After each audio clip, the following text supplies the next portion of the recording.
The night everything changed, I was wearing a red dress that cost more than my in-laws' monthly mortgage. Not that they knew that, of course. To them, I was just the poor girl who trapped their precious son Thomas. I'm Rebecca Zhang, and until that night, I'd spent 2 years letting my husband's family believe I was a struggling artist who'd marry into their elite social circle. The truth? I was the silent CEO of Zhang International, one of Asia's largest tech companies. But that was my little secret. Did you get that dress from a thrift store? My sister-in-law, Amanda, sneered as I entered the Bradley Foundation's annual charity gala. She was wearing a designer gown that I recognized as last season's collection. I declined to buy the same one, finding it a bit tacky. Something like that. I smiled, adjusting my fake diamond necklace that had actually been my grandmother's, worth more than Amanda's entire wardrobe. My mother-in-law, Eleanor Bradley, swooped in like a vulture in verses. "Rebecca, dear," she said, her voice dripping with fake concern, "you really should have let us buy you a proper dress for tonight. We can't have people thinking the Bradley family doesn't take care of its own." That's very kind, but I'm comfortable as I am. I learned early on that my calm responses irritated them more than any anger could. The Bradley family had old money, or what passed for old money in their minds. Their company, Bradley Investments, managed a modest portfolio worth about $50 million. They lived well, but nothing compared to the billions my family's company was worth. Not that I cared about money, but the irony of their constant jabs about my poverty never failed to amuse me. I saw my husband Thomas across the room, chatting with potential investors. He caught my eye and winked. Thomas knew everything about my background. He was the only one. We'd met at a business conference where I was speaking under a different name, and he figured out who I really was. Instead of being intimidated, he found it fascinating. We fell in love over late-night conversations about business strategy and our shared love of terrible sci-fi movies. "I don't understand why you let them treat you like this," he'd said early in our marriage. "I want to know who people really are," I'd explained. "Money changes how people treat you.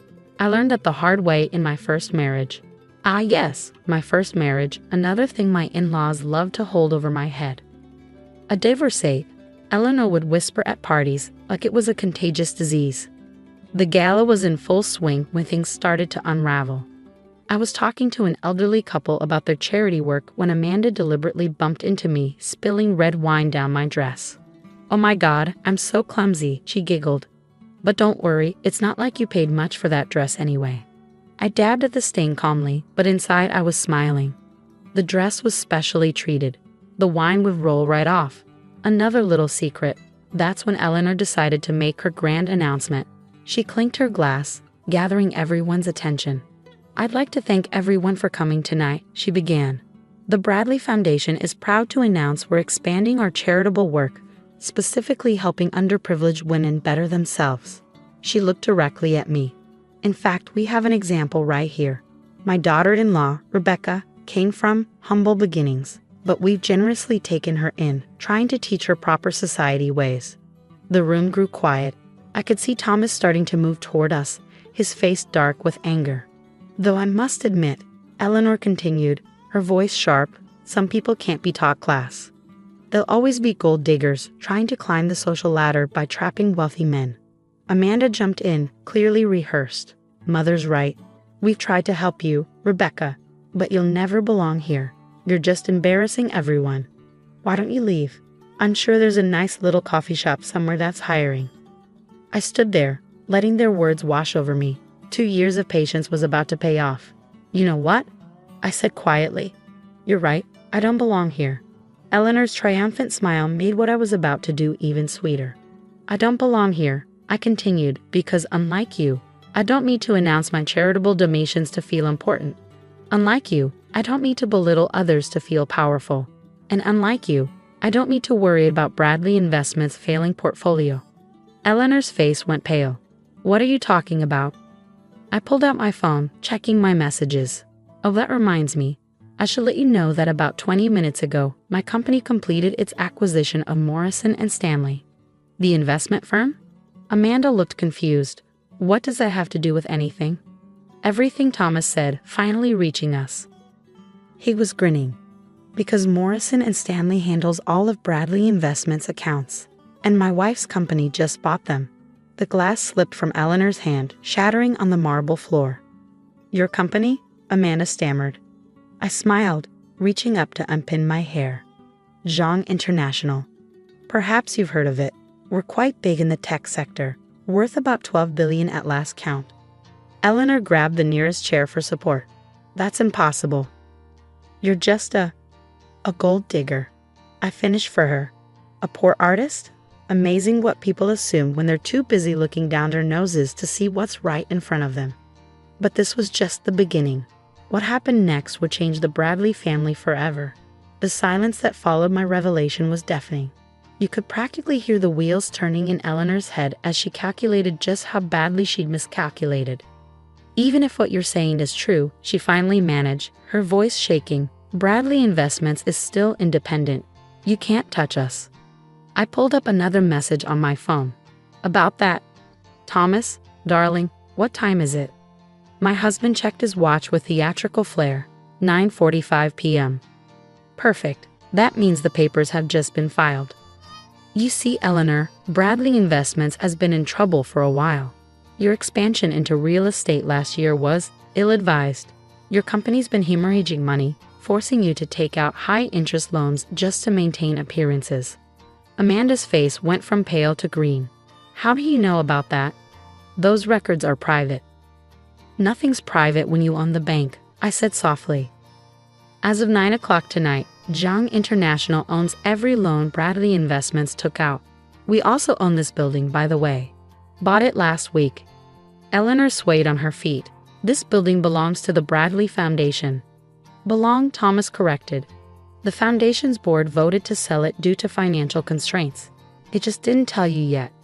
Probably because you've been too busy planning how to humiliate my wife to attend the last 3 board meetings." The crowd around us had grown larger, society's elite watching the drama unfold like a tennis match.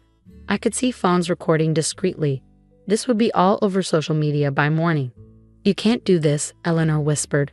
"We're family." "Family?" I let out a small laugh. "Let's talk about family, Eleanor. For 2 years you've called me a gold digger at every opportunity. You've sabotaged my charity work, spread rumors about my past, and even tried to set Thomas up with other women. Tonight you deliberately tried to humiliate me in front of everyone who matters in this city's philanthropic circle. Is that how family treats family?" Amanda stepped forward, desperation in her eyes. "We can work something out. Daddy will talk to you. He always knows how to fix things." "Your father already knows," Thomas interjected. "Who do you think approved the sale? He's known about Rebecca's identity for months. He was trying to warn you both to change your behavior, but you wouldn't listen." Eleanor's face contorted with rage. "Richard would never go behind my back like that." "Actually, Eleanor, I would." Richard Bradley, Thomas's father, emerged from the crowd. He looked tired but determined. "I've spent years watching you and Amanda turn into this, using money as a weapon, thinking wealth makes you better than others. When Thomas told me the truth about Rebecca, I saw an opportunity to finally teach you both a lesson." "Daddy," Amanda wailed. "How could you?" "Easily," Richard said firmly. "Rebecca's company isn't just buying our assets, they're going to restructure everything. The Bradley Foundation will continue its charitable work, but under new leadership. Leadership that understands what true philanthropy means." I stepped forward, my voice gentle but firm. "Starting tomorrow, the foundation will focus on educational opportunities for underprivileged women. Real help, not photo ops. Eleanor, you and Amanda have a choice to make." "A choice?" Eleanor spat. "Yes. You can stay on as regular employees, learning how to actually help people. Or you can leave with your personal assets, which I should mention, are significantly less than you think they are."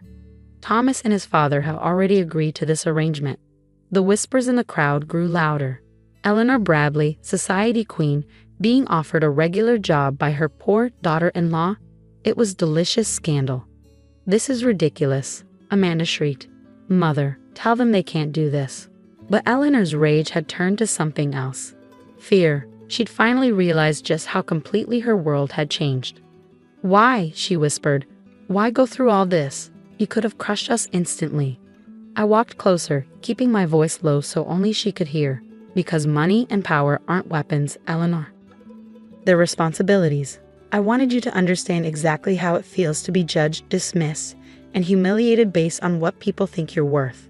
Now you have a chance to learn what real worth means." 2 weeks later, the headlines told the story. Bradley Foundation announces major restructuring.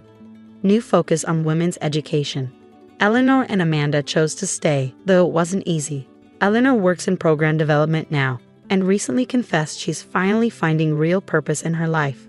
Amanda's running our outreach program, and last week she apologized to me for the first time. Thomas and I still attend charity galas, but they're different now. No more power plays or social climbing. We focus on actual change, actual help for people who need it. I still wear that red dress sometimes, wine stain and all, to remind myself and others that true worth isn't in what you wear or what you own. It's in how you treat people. Richard retired but serves on our board, proudly watching his son and daughter-in-law build something meaningful. The other night, at a small family dinner, Eleanor asked me to help her understand more about impact investing. "I want to do better," she said quietly. "I want to be better." And that, more than any revenge, was the victory I've been hoping for all along. Sometimes at night, Thomas asks me if I miss being the secret billionaire. I just smile and show him the latest reports from our education programs. Hundreds of women getting chances they never thought they'd have. Why miss it? I tell him, this is a much better story.